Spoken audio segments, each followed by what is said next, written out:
नमस्कार, बहुत स्वागत है आपका।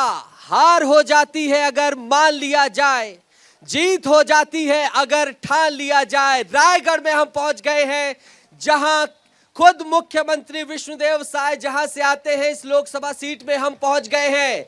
मंच सज चुका है, जनता पहुंच चुकी है। जोरदार तालियां हो जाए एक बार, सभी से निवेदन है। आज हम बात करेंगे यहां मुद्दों पर कि आखिर किन मुद्दों को लेकर जनता निकलने वाली है 7 तारीख को महामतदान करने। मंच पर आए तमाम अतिथियों का आपसे स्वागत कराना चाहता हूं, परिचय कराना चाहता हूं। जोरदार तालियों के साथ स्वागत करिएगा। संजय देवांगन जी, प्रवक्ता कांग्रेस का पक्ष रखने के लिए हमारे बीच हैं। इसी के साथ राधे श्याम शर्मा जी हमारे साथ, सामाजिक कार्यकर्ता हैं आप। और जतिन साव जी हैं, बीजेपी नेता, आपका भी बहुत बहुत स्वागत है। डॉक्टर मेनका सिंह बनाम राधे श्याम राठिया की लड़ाई है इधर, और तमाम मुद्दों को लेकर यहां की जनता तैयार है 7 तारीख को महामतदान करने के लिए। और चौथा, जिसका मैं स्वागत करना चाहूंगा, आप सभी का स्वागत करना चाहूंगा, जोरदार तालियां आप सभी के लिए हो जाएं। तो डॉक्टर मेनका सिंह बनाम राधे श्याम राठिया की लड़ाई है। महतारी वंदन योजना है, राम मंदिर है, मोदी की गारंटी है, इसी के साथ कांग्रेस की नारी न्याय योजना है। देखना है कि किन मुद्दों को लेकर आप क्या सोचते हैं। सबसे पहले मैं रुख करना चाहूंगा कांग्रेस पार्टी का। सर, यहां से मुख्यमंत्री का ये लोकसभा क्षेत्र है, 4 पंचवर्षीय खुद वो यहां पर रहे, और वित्त मंत्री भी हैं। गृह मंत्री जी कहे बड़ा आदमी बनाऊंगा, बड़ा आदमी दे दिए। भय तो नहीं लग रहा प्रत्याशी को लेकर कि विश्वास है जीत का? सर्वप्रथम तो मैं विस्तार चैनल को बहुत बहुत बधाई दे रहा हूं कि आज आम जनता की बातों को मंच के माध्यम से, आपके चैनल के माध्यम से लोगों तक पहुंचाने का जो कार्य कर रहे हैं। आपने कहा भय की बात, भय तो भाजपा में है, कांग्रेस में नहीं, क्योंकि कांग्रेस लड़ने को तैयार है और इस बार परिवर्तन की लहर है।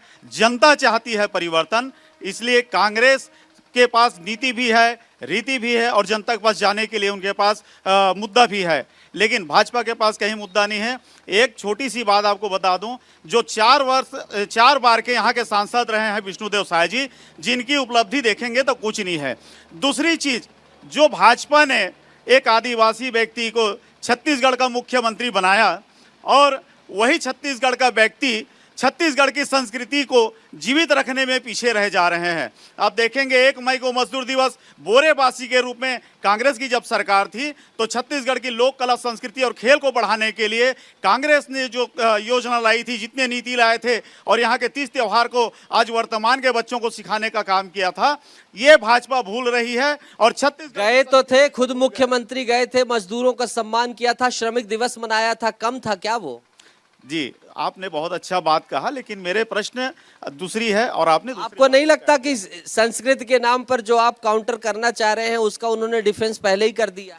सुन लीजिए, माननीय भूपेश बघेल जी जो पूर्व मुख्यमंत्री छत्तीसगढ़ के थे, उन्होंने आज भी बोरेबासी त्योहार को मनाया। लेकिन मुझे एक चीज बतलाइए, फिर क्या लगता है आपको, फिर क्यों आपकी इतनी प्रचंड सरकार ध्वस्त हो गई, गिर गई? ऐसा क्या हो गया अगर सब कुछ आप कर रहे थे तो? छत्तीसगढ़ में आज फिर भी देखेंगे कांग्रेस की वोट ऑफ परसेंटेज बहुत बेहतर है। कांग्रेस नहीं हारी है, और छत्तीसगढ़ की जनता कांग्रेस को कहीं धोखा नहीं दी है। आप देख लीजिए, अगर हम कहीं दगा खाए हैं तो अपनों से खाए हैं। जो भाजपाई जो कांग्रेस के अंदर थे, जो कांग्रेस को खोखला किए, जिसके चलते कांग्रेस हारी है, छत्तीसगढ़ की जनता कांग्रेस। बहुत देर तो नहीं हो गई, बहुत देर तो नहीं हो गई पता करने में कि कौन थे घुसे थे? देखिए, ये तो भाजपा को आने वाले समय में पता चलेगा। जो आज जो वॉशिंग मशीन लेकर के भाजपा बैठी है, और जितने भ्रष्टाचारियों को अपने पार्टी मिले। ठीक है, ठीक है, ठीक है, ठीक है, आगे चलूंगा। भारतीय जनता पार्टी के यहाँ प्रतिनिधि आए हैं, ये कह रहे हैं कि जो कांग्रेस पार्टी से जा रहे हैं वो आपके घुसपैठिए थे, तमाम चीजें इन्होंने कह दी, और कह दिया कि कुछ नहीं हुआ, 20 साल में जीतने नहीं वाले आप। नहीं, ऐसा कुछ नहीं है। हम आराम से यह सीट जीतने वाले हैं, और सीट जीतने का हमारे पास 3 कारण है। एक तो है मोदी जी की गारंटी, और दूसरा विष्णु का सुशासन, और उसके बाद हमारा प्रत्याशी। इतना प्रत्याशी सहज, सरल और मृदुभाषी, आप भी अगर उनसे मिलेंगे तो आप उनके दीवाने हो जाएंगे। हमारे पास तीनों। मेनका जी आपको सहज, सरल, मृदुभाषी नहीं लगती हैं? हम उनको नहीं देख पाए हैं, ना यहाँ की जनता भी नहीं देख पा रही है। जबकि राधेश्याम राठिया जी का, भारतीय जनता पार्टी के प्रत्याशी के संग कार्यकर्ता का आप दौरा देख लीजिए, लोगों के बीच में जिस प्रकार से जा रही है, तो कहीं भी कांग्रेस पार्टी नहीं दिख पा रही है, न उनके प्रत्याशी दिख। दबाव उबाव बना के आप उनके कार्यकर्ता ला रहे हैं, वो कह रहे हैं छल बल का उपयोग हो रहा है। नहीं, छल बल का बात ही नहीं, यहाँ प्रेम की बात है। जो प्रेम हमसे करता है वो हमारे साथ आ रहा है। प्रेम करता है वो हमारे साथ आ रहा है, जनता हमारे बीच है। भाई किसके दावे सही हैं, किसके दावे सही हैं, बीजेपी या कांग्रेस? आवाज नहीं आ रही है, जनता लगता है कंफ्यूजन में है, और इस कंफ्यूजन को दूर करने के लिए आपसे ही बात करना पड़ेगा। आप बताइए किसकी जीत हो रही है, क्या मुद्दे हैं यहाँ पर, क्या विकास को लेकर बातें चल रही? देखिए यहाँ जो सड़कें हैं, सड़कें ठीक नहीं हैं और बहुत सारी चीज़ें हैं जो ठीक नहीं है। पर्यावरण प्रदूषण है, दुर्घटना में रायगढ़ सबसे अव्वल नंबर पे छत्तीसगढ़ में देखा जाए तो। और अभी हाल ही में जो पूर्व विधायक थे, उनके भाई बीजेपी ज्वाइन किए, तो ऐसी क्या मजबूरी थी कांग्रेस की कि उनके जो पूर्व विधायक हैं, उनके छोटे भाई बीजेपी में शामिल होते हैं। बीजेपी की ऐसी क्या मजबूरी थी कि उनको लेना पड़ गया उनके छोटे भाई को? क्या बीजेपी यहाँ कमज़ोर है?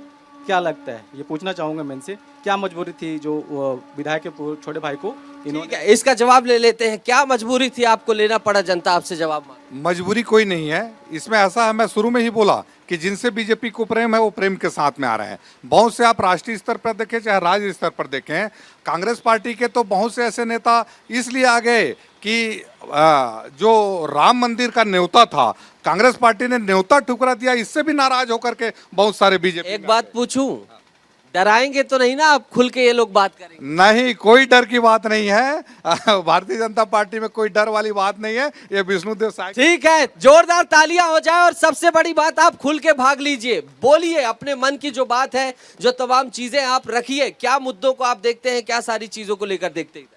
पहली बात, भारतीय जनता पार्टी की जो सरकार है वो लोगों के मूलभूत सुविधाओं से बिल्कुल दूर है।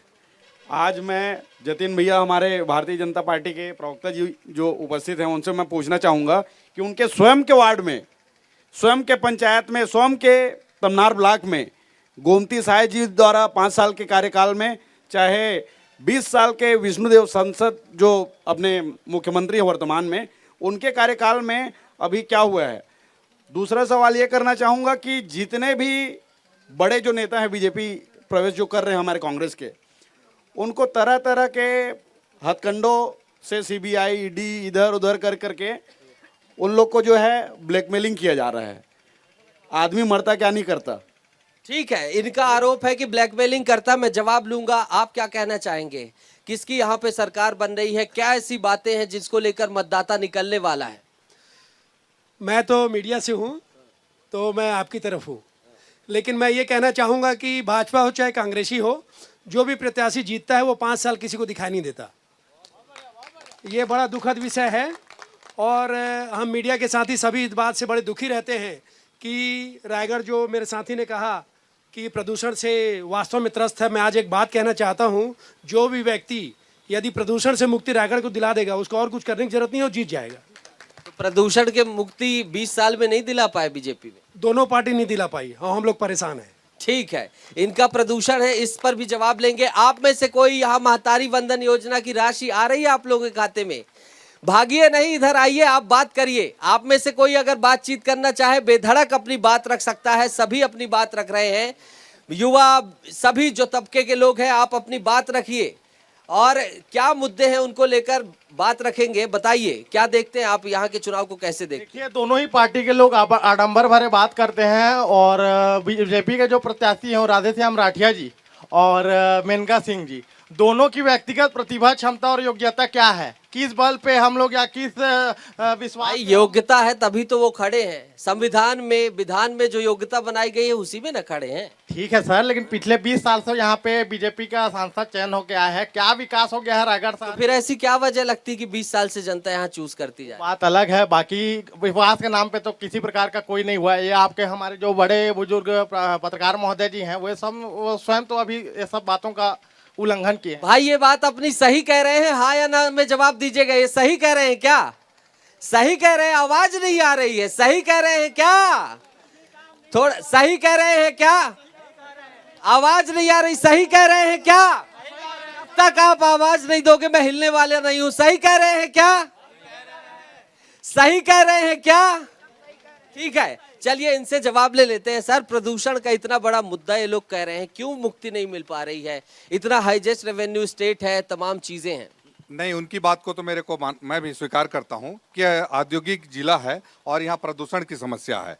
लेकिन आप देखिए कि जैसे पिछले जो सरकार थी माननीय भूपेश बघेल जी की, उनके समय में इन पर कोई खास विचार नहीं हुआ, ना ही सड़कों पर विचार हुआ, ना उद्योग पर विचार हुआ। और विशेष करके जो हमारा ये इधर का क्षेत्र है उसमें बहुत सारे माइनिंग और उद्योग हैं, वहाँ पे प्रदूषण की तो बहुत भारी समस्या है। लेकिन मैं एक चीज़, ये अच्छी बात है कि माननीय हमारे प्रदेश के वित्त मंत्री और हमारे रायगढ़ के विधायक माननीय ओपी चौधरी जी, इन्होंने पहले ही बजट में विकास के बहुत सारे कार्य लिए हैं। अभी ये शुरुआत ही है, 3 महीना हुआ है मान के चलिए सरकार को, और उसके बाद लोकसभा चुनाव है। तो एक जो कहा गया था कि ओपी है, उम्मीद है हमको, बिल्कुल पूरे जनता को उम्मीद है और यहाँ विकास के कार्य होंगे। ठीक है, हमारे पास यहाँ तटस्थ राय के लिए सामाजिक कार्यकर्ता मौजूद हैं। सर, जनता ने अपनी बात रखी, बीजेपी पर जनता भरोसा जताए जा रही है, फिर भी क्या समस्या से उन्मुक्ति नहीं मिल रही है कि कुछ और चल रहा है? और इस बार के चुनाव को कैसे देख रहे हैं? देखिए, ये लोकतंत्र है और लोकतांत्रिक जो संवैधानिक प्रक्रिया है और जो पार्टियों ने अपना बाइलाज बना रखा है, नियम बना रखा है कि कैसे प्रत्याशी का चयन होना चाहिए। तो हमारे देश में जो राजनीतिक दलें हैं, जो बड़ी पार्टियां हैं, वो जो टिकट वितरण होता है वहाँ वो अपने नियमों का वो पालन नहीं करते। और जो सबसे कमज़ोर गुलाम व्यक्ति होता है, जो उनके आला कमान के निर्देशों का पालन करे, वही इन दलों का। ठीक है, हम अगर चुनाव की बात करें, आप तो यहाँ लंबे समय से रह रहे हैं, पिछले 20 साल के विकास को आप किस तरह से देख रहे हैं? अभी जो मौजूदा सरकार आई वो किस तरह से बदलाव आप देख रहे हैं, और आने वाला चुनाव किस तरह देख रहे हैं? ये देखिए, छत्तीसगढ़ विभाजन हुए अब 24 वर्ष हो रहा है। 24 वर्ष में 8 वर्ष कांग्रेस को समय दिया गया, 15 वर्ष बीजेपी को। यहाँ जो विकास हुआ है, मृत्यु का विकास हुआ है। यहाँ मौतें हुई हैं, और मौत में हम जो शहादत दे रहे हैं अंधाधुंध औद्योगिकरण का, वो देश में सबसे हम आगे। नहीं तो औद्योगिकरण भी तो जरूरी है, बिना उसके रोजी रोटी कैसे चलेगी, विकास कैसे होगा? औद्योगिकरण जरूरी है, लेकिन संवैधानिक स्तर पर जो उसके मापदंड हैं, हम 20 साल पहले यहाँ रेड जोन को क्रॉस कर गए हैं, उसके नियंत्रण के उपाय नहीं है। अब जैसे हमारे भाई साहब ने ये बात क्यों नहीं रख रहे हैं भाई साहब? देखिए, दोनों राजनीतिक दलें को संचालित करने वाले उद्योगपति हैं कि ये, अब कोई भी राजनीतिक दल ये खुल करके नहीं बोल सकता कि हम क्यों नहीं कर रहे हैं। अब यहाँ जैसे यहाँ के मंत्री, हमारे स्थानीय मंत्री हैं कि ये ओपी चौधरी जी 5 वर्ष विपक्ष में रहे ना, उनके मुंह से प्रदूषण का प नहीं निकला। क्यों नहीं निकला? वो तो आईएएस हैं, संविधान को जानते हैं। तो गुलाम व्यक्ति जो है वो कुछ नहीं कर सकता। लोगों में भ्रम है कि हम वोट दे रहे हैं, जिता रहे हैं, कोई वोट नहीं। लोकतंत्र की हिमायत हम करेंगे और वोट आपको जरूर देना चाहिए। 7 तारीख को आप निकालिए। क्या आपको इससे सुदृढ़ व्यवस्था भी कुछ और दिखाई देती है क्या? मेरी बात, आप पत्रकार बंधु लोग हैं, सब सम्मानित हैं। इस देश में 19 लाख से ऊपर ईवीएम मशीन 4 साल से गायब है। तो क्या आप यहाँ चुनाव आयोग जिंदा है ये तमाम चीजें आरोप लगा देने से सर नहीं होती है। सिद्ध करने के लिए क्या चीज है, आप मुझे बताइए। आप गए क्या निर्वाचन आयोग के पास, अगर आपके पास पुख्ता सबूत है? मैं विधानसभा प्रत्याशी रहा हूँ, अब भारत के मुख्य निर्वाचन आयुक्त को प्रोटेस्ट किया हूं और उसका पुतला दहन सरेआम किया हूं। नहीं तो पुतला दहन करना आसान है सर, पुतला दहन करना आसान है, आसान नहीं है। लेकिन चुनाव में अगर आपको जनमत नहीं मिल रहा तो आप व्यवस्था को थोड़ी ना इग्नोर कर सकते। संवैधानिक पद है और निर्वाचन आयोग में ऐसा कोई ऐसा काम नहीं है जिससे कानून की प्रक्रिया में निर्वाचन हो। तो इस देश में, लेकिन आपको क्या जनता के ऊपर भरोसा नहीं है कि जनता मत प्रणाली नहीं दे रही है, जनता के मत नहीं मिल रहे हैं, जनता पे आपको विश्वास है क्या? अभी सिर्फ मशीनी युग है, ईवीएम ही डिक्लेयर करेगा कि किसको पेटी कांट। चलिए, ईवीएम जब नहीं थी तब क्या होता था? जब ईवीएम नहीं थी तब क्या होता था? तब क्या व्यवस्थाएं सुदृढ़ थी? तब आपको लोकतंत्र में विश्वास था, जंगल राज में विश्वास था, जब पेटियां की पेटियां उठा ली जाती थी? देखिए, दोनों ही समय स्थिति वैसी है। 76 वर्षों में देश में लोकतांत्रिक प्रक्रिया कभी बहाली नहीं हुई। और देश में जो प्रधानमंत्री राष्ट्रपति बनते हैं, जिस संविधान की शपथ लेते हैं। चलिए, आप कह रहे हैं कि लोकतांत्रिक प्रक्रिया बहाली नहीं हुई। कोरबा समाज से आने वाली सबसे महिला जो हैं उन्हें देश के सबसे सर्वोच्च शिखर में बैठाया गया। शोषित वंचित पीड़ित वर्ग से आने वाले सीएम विष्णुदेव साय जो है उनको सीएम बनाया गया। अब इससे बड़ा क्या व्यवस्था चाहिए? क्या हमें राजशाही की तरफ प्रवेश करना चाहिए? बहरहाल लोकतंत्र की यही खूबसूरती है कि आपको अपनी बात रखने का अधिकार है। 1,000 रुपए महिलाओं के खाते में आ रहे हैं, कैसे काउंटर करेंगे? आप 8,500 देने की बात कर रहे हैं, लेकिन खाते में आ गया, 1 तारीख को फिर डल गया। नहीं लग रहा कि मामला गड़बड़ा जाएगा? सर्वप्रथम तो इस बात को आप समझ लीजिए कि छत्तीसगढ़ में भाजपा की सरकार बने 5 महीने हो गए और मात्र 3 किस्त आए हैं। इनको तो 5 किस्त डाल देनी थी अगर देना था तो। ये लोकसभा चुनाव में वोट पाने के लिए 1 तारीख को पैसा डाल रहे हैं, जबकि खुद घोषणा की क्या कर देते? योजना बनने के बाद ही इंप्लीमेंट कर देते क्या? आपको क्या लगता है? सरकार बनी उससे पहले पूर्ववर्ती योजना को लागू कर देते। योजना बनने के बाद से तो लगातार आ रही है ना। आप मेरी बातों को पूरा जनता तक पहुंचने दें, उसके बाद फिर आप वापस। मिसलीड नहीं करने दूंगा सर, मैं मिसकम्युनिकेशन नहीं होने दूंगा। लीड की बात नहीं, जो सत्यता है उसको आप जाने दीजिए बात को। आप जिस बात को बोल रहे हैं, मैं बोलता हूं इम्प्लीमेंट की बात है। आप बतला दीजिए, छत्तीसगढ़ में कांग्रेस की गवर्नमेंट बनी थी, उन्होंने कर्ज माफी की बात की थी, 2 घंटे में माफ कर दिए, किए कि नहीं किए? इसी प्रकार से 5 महीने में आपने तो शराबबंदी की भी बात की थी साहब, किए क्या? शराबबंदी हुई है? बहुत अच्छी प्रश्न है, इसका उत्तर आप ही दे दें तो बेहतर होगा। चलिए, कांग्रेस में शराबबंदी की बात कही थी, शराबबंदी को लेकर के भाजपा ने छाती पीट पीट करके, आंसू बहा बहा करके छत्तीसगढ़ की माताओं के हित में बात कही थी। क्या छत्तीसगढ़ में भाजपा की शासन बनने के बाद क्या शराब अमृत हो गई? आज शराब की कीमत बढ़ गई। आज आपके चखने के दुकान खुल जा रहे हैं। माताओं को 1,000 रुपए दे करके 20 किलो चावल काट दिए जा रहे हैं और उसके समझ जाएगी जनता जो आप कह रहे हैं। इस बार लग रहा है कि समझा देंगे आप लोग, सफल हो गए हैं। इस बार कांग्रेस को जनता को समझाने की आवश्यकता नहीं, आप खुद जनता से प्रश्न लेने का। चलिए, मैं लेने आ रहा हूं। बताइए कौन अपनी बात रखेगा? इन मुद्दों को लेकर बातचीत चल रही है। मिसलीड नहीं करेंगे और मिस इन्फॉर्म नहीं करेंगे। आपका अपना चैनल विस्तार न्यूज है, आप खुलकर अपनी बात रख सकते हैं। शिक्षा, स्वास्थ्य, रोजगार, जो तमाम मुद्दे यहाँ पर चल रहे हैं उनको लेकर आप बात रख सकते हैं। सबसे पहले मैं आज सत्यनारायण बाबा धाम की नगरी, सेठ किरोड़ीमल जी की नगरी, केलो संस्कारधानी नगरी, औद्योगिक नगरी, आप सबका विस्तार न्यूज़ का बहुत बहुत धन्यवाद, जो आप जनता की बात को आज सुनने के लिए आप इतना बड़ा प्रोग्राम आयोजित किए। कुछ देर पहले बीजेपी कांग्रेस वाले कोई साथ में नहीं थे, 1-1, 2-2 कार्यकर्ता आए हुए हैं, बाकी जो मेन लीडर लोग हैं कोई नहीं आए हुए हैं। तो सबसे पहले मैं बता दूं कि बीजेपी हो या कांग्रेस हो, ये मुंगेरी लाल के सपने दिखा करके ये मैनिफेस्टो बना करके आते हैं। आज से 30 साल या 40 साल पहले भी जाएंगे तो उस मैनिफेस्टो में आज भी रेल टर्मिनल की बात होगी, चाहे विमान की बात होगी। हमारे यहाँ जो रेलवे के जो अच्छा, एक चीज बताइए। चलिए, मैं मान गया मुंगेरी लाल के सपने दिखाते हैं। आप भी किसी दल से जुड़े होंगे या किसी को सपोर्ट करते होंगे या नॉन पॉलिटिकल हैं, तो क्यों नहीं आप उतर जाते हैं, जनता के बीच जनमत मांगने निकल जाते हैं? क्या आपको इन्होंने बांध लिया है क्या? मैं आपको बता दूं कि हमने जब रायगढ़ की जनता जान रही है कि हमने रोड में उतर करके आंदोलन किया है, धरना किया है। आज रेलवे की जो लोकल ट्रेनें को रोक करके जो आज मालगाड़ी जो धड़ल्ले से चलाई जा रही है, उसके लिए हमने धरना दिया। हमने जो है, आप जो रायगढ़ में जो आप जो अभी रायपुर में जाकर के हमको हवाई जहाज मिल रहा था, वो आज रायगढ़ को जो हवाई जहाज मिलना था वो चले गया झारसुगुड़ा।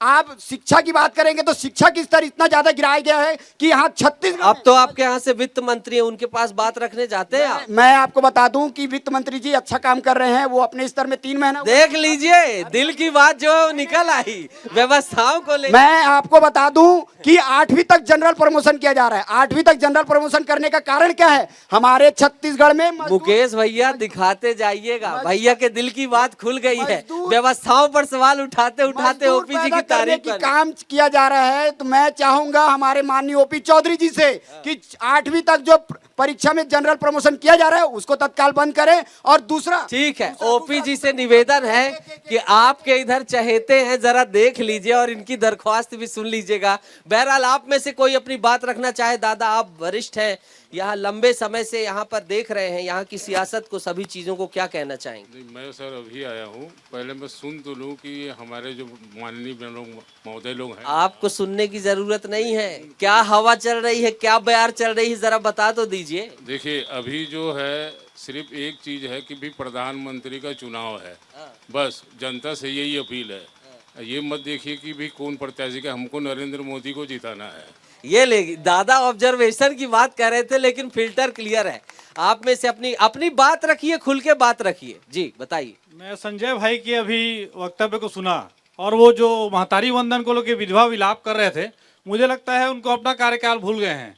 युवाओं को उन्होंने कुछ राशि देने की बात की थी, पूरा साढ़े चार साल गुजर गया सरकार का, और अंतिम जाते जाते सरकार भी इन्होंने युवाओं को कुछ राशि देने की कोशिश की जो कि नाकामयाब रहे। कह तो रहे हैं कि आप लोग झूठ कर देते हैं, कपट कर देते हैं, चाल चरित्र दोहरा है, सब ऐसा करके आप सत्ता पा जाते हैं। अभी इनके जितने प्रत्याशी 11 आए हैं प्रदेश में, इनको पूछिए कि तिनका तिनका कुनबा जोड़कर तो ये बना पाए हैं, कहीं कहीं से और कहीं कहीं से। तो पहले तो ये अपने खुद को देख लें। आज ही रायबरेली से राहुल गांधी जी ने नामांकन भरा है, वो खुद छोड़ छोड़ कर रण को जाते हैं और दूसरे की बात करते हैं। ठीक है, तो महतारी वंदन योजना तमाम मुद्दों को लेकर हुई, लोकतांत्रिक व्यवस्थाओं तक की बात हो गई। मेरे स्टेट हेड मृगेंद्र पांडे जी हैं, कैसे देख रहे हैं आप? जनता भी अपनी बात रख रही है, क्या समस्याएं देख रहे हैं? बीजेपी कांग्रेस सब ने अपना पक्ष रख दिया। देखिए, बीजेपी कांग्रेस ने अपना पक्ष रखा है। जनता का मेन मुद्दा यहाँ प्रदूषण जो खुलकर अभी सामने है, कई लोगों ने कहा। इसके साथ ही डेवलपमेंट जो होना चाहिए, जैसे एयरपोर्ट का विकास, ये सारी चीज़ें हैं। हालांकि ये चीज़ें सेंट्रल गवर्नमेंट ही डिसाइड करती हैं, तो उस लिहाज से जो मतदाता हैं उस लिहाज से चुनने जा रहे हैं अपनी सरकार। बहुत सारे लोगों ने कहा, वरिष्ठ जन ने कहा कि हम प्रधानमंत्री चुनने जा रहे हैं, नरेंद्र मोदी को चुनने जा रहे हैं। तो एक बड़ा मैंडेट, बड़ा जनादेश इस तरह का है कि वो प्रधानमंत्री चुनने जा रहे हैं, सांसद नहीं। अभी फिलहाल उनकी जो बातें हैं वो प्रधानमंत्री तक हैं। जी, प्रधानमंत्री चुनने की बात हो रही है। बीजेपी कांग्रेस भी अपनी ताकत झोंक रहे हैं। यहाँ वरिष्ठ पत्रकार वर्ग है और इनके ये एक बार रुक करते हैं। क्या लगता है कि अब मंत्री मिल गए, मुख्यमंत्री मिल गए, तो अब प्रदूषण से उन्मुक्ति मिल सकती है? अभी तक तो नहीं मिला। लोकसभा चुनाव के बाद आने वाले समय में विकासधारी एजेंडा है, मोदी की गारंटी चल रही है। मोदी की गारंटी तो पिछले 10 साल से लोग देख रहे हैं, कोई गारंटी पूरा नहीं होता है। जहाँ तक स्थानीय लेवल पे प्रदूषण की बात है, किसी भी दल के पास क्या मैकेनिज्म है कि वो प्रदूषण ख़त्म कर देंगे? इंडस्ट्री बंद हो जाएगी, या इंडस्ट्री में जो ईएसपी चालू नहीं हो रहा है वो ईएसपी चालू करवा देंगे?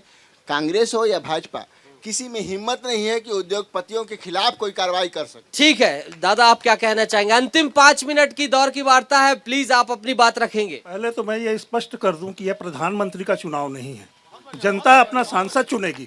कोई हमारे भारत में प्रेसिडेंशियल इलेक्शन नहीं है। मृगेंद्र भाई को भी मालूम होना चाहिए कि प्रधानमंत्री का चुनाव नहीं होता है। नहीं, मृगेंद्र सर का कहना ये था कि उनका कहना यह है कि प्रधानमंत्री चुनने के लिए लोग मनोवैज्ञानिक प्रणाली, मैकेनिज्म को लेकर बात नहीं कर। गलत धारणा फैलाई जा रही है कि आप प्रधानमंत्री का चुनाव कर रहे हैं, आप अपने संसद का चुनाव कर रहे हैं। अगर आज मैं संसद को वोट दूंगा तो मैं उससे अपनी तकलीफ और दुख को कह सकूंगा। मैं प्रधानमंत्री के पास अपनी बात कहने के लिए नहीं जा पाऊंगा। वो हमारा प्रतिनिधि बनेगा, हम उसको वोट दे रहे हैं, हम उससे अपने पानी। तो यहाँ के प्रतिनिधियों को कैसे देख रहे हैं आप? हम सबको समान दृष्टि से देखते हैं। सबसे बड़ी बात यह है कि इस समय महंगाई, बेरोजगारी, भ्रष्टाचार, इलेक्टोरल बॉन्ड, ये सबसे बड़े मुद्दे हैं। इन मुद्दों को भटकाने के लिए नाना प्रकार के दूसरी तरफ से जाया जा रहा है। झूठ की राजनीति हो रही है, चाहे वो कांग्रेस करे चाहे भाजपा करे। ऐसे में हम मीडिया वालों का सबसे बड़ा कर्तव्य है कि झूठ का भंडाफोड़ करें और सच से जनता को अवगत कराएं। ठीक है, ठीक है। तो जनता की बात जनता से ही रखते हैं। दीदी आप हैं, आप कैसे देख रही हैं सरकार महिलाओं के लिए कैसे काम कर रही है? इधर महिलाओं की सुरक्षा की क्या स्थिति है, तमाम चीजों को लेकर? मैं मीडिया से हूँ। मैं ये बोलना चाहूँगी कि कांग्रेस की सरकार हो या बीजेपी की सरकार हो, जो आपने अब तक सुना कि प्रदूषण और सड़क, ये 2 मुद्दे हैं जो रायगढ़ ज़िले से गहरे ताल्लुक रखते हैं। तो अगर हम सड़क की बात करें तो शासनकाल चाहे बीजेपी का हो या कांग्रेस का हो, सड़क निर्माण के लिए, उसके जीर्णोद्धार के लिए राशि आवंटित जरूर होती है, लेकिन राशि फंड आवंटित करने के बाद जो जनप्रतिनिधि है वो इतिश्री कर लेते हैं और वो जो राशि है वो भ्रष्टाचार की भेंट चढ़ती है। इसीलिए जो सड़कें हैं वो पर्याप्त समय तक न टिक पाती हैं न चल पाती हैं। महिलाओं को लेकर मूल प्रश्न में आ जाते हैं। समस्या महिलाओं के लिए आप इस सरकार को कैसे देखते हैं? केंद्र सरकार को आप कैसे देखते हैं? रायगढ़ के सांसद को कैसे देखते हैं? महिलाओं के लिए वर्तमान में एक ही जो अहम मुद्दा जो चल रहा है, महतारी वंदन योजना, और मैं इस योजना को अच्छे तरीके से ही लूँगी मैं, क्योंकि कहीं ना कहीं जो निम्न वर्ग की महिलाएं हैं, जो उस श्रेणी की है, उनके लिए 1000 भी बहुत मायने रखते हैं। ठीक है, ठीक है। हमारे पास है, अब अंतिम दौर की बातचीत करते हैं। सर, आपका लास्ट कॉल, क्या लगता है महतारी वंदन योजना, मोदी की गारंटी, इन सब का मुकाबला कर पाएंगे? और मुकाबला कर पाएंगे तो आपका क्या एजेंडा है, कौन चीजें आपकी जिससे मुकाबला? जी बिल्कुल, सर्वप्रथम तो आपसे निवेदन है कि मेरी बात को पूरी होने दें, फिर अगला प्रश्न। सर, अंतिम दौर की बातचीत है, जल्दी जल्दी में कर। बिल्कुल जल्दी करेंगे। सर्वप्रथम अभी हमारे सुरेंद्र भाई नीचे से बोल रहे थे कि युवाओं की बात को लेकर के कांग्रेस ने धोखा दिया है।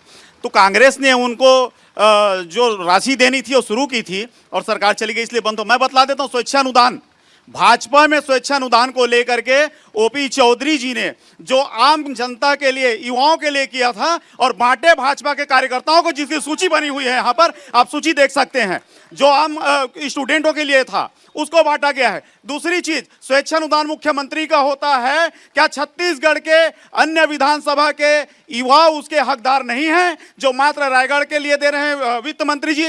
इसलिए छत्तीसगढ़ के युवाओं के साथ वो दगा कर रहे हैं।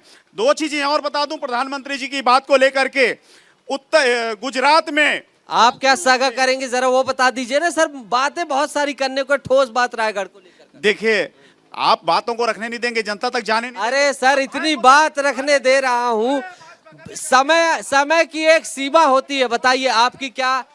आरोप लगाना सर आसान होता है, आरोप लगाना आसान होता है सर।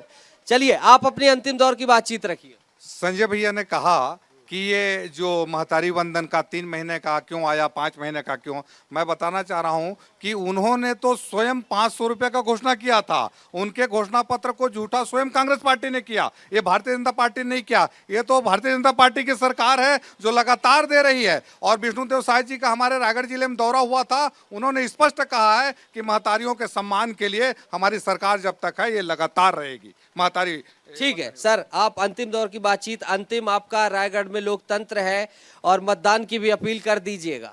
मैं लोकतंत्र नहीं है ये मानता हूँ, मेरी बात सुन लीजिए। नहीं नहीं नहीं नहीं नहीं नहीं, नहीं सर, ये इस स्टेटमेंट से सहमत मैं नहीं हूँ।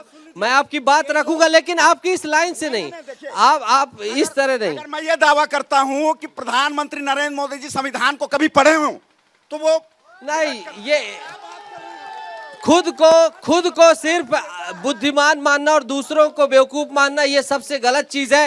एक बार अगर आपने अभी तक के मुद्दों को समझ लिया हो तो आपसे लास्ट कॉल चाहूंगा, बीजेपी या कांग्रेस में किसकी होगी जीत, या कुछ अन्य, या कोई तीसरा ही दल आप सोच रहे हैं? लगता है जोश आ गया आप में। बीजेपी या कांग्रेस में किसकी होगी जीत? किसकी होगी जीत? तमाम जगहों पर जो मुद्दा चल रहा है वो सब कुछ आपने सुन लिया। और रायगढ़ की जनता क्या सोचती है, आज मूल जनता की आवाज सुनाई है, उसके मुद्दे सुनाए हैं। दोनों ही दलों ने अपने दावे और वादे भी रखे हैं। तो विस्तार न्यूज के लोक सभा को देखकर आप समझ ही गए होंगे कि क्या कुछ यहाँ रायगढ़ में चल रहा है, क्या कुछ मुद्दे हैं। सभी ने अपनी बात रखी। दीजिए इजाजत, कैमरामैन मुकेश के साथ नितेश गर्ग, रायगढ़, विस्तार न्यूज। नमस्कार।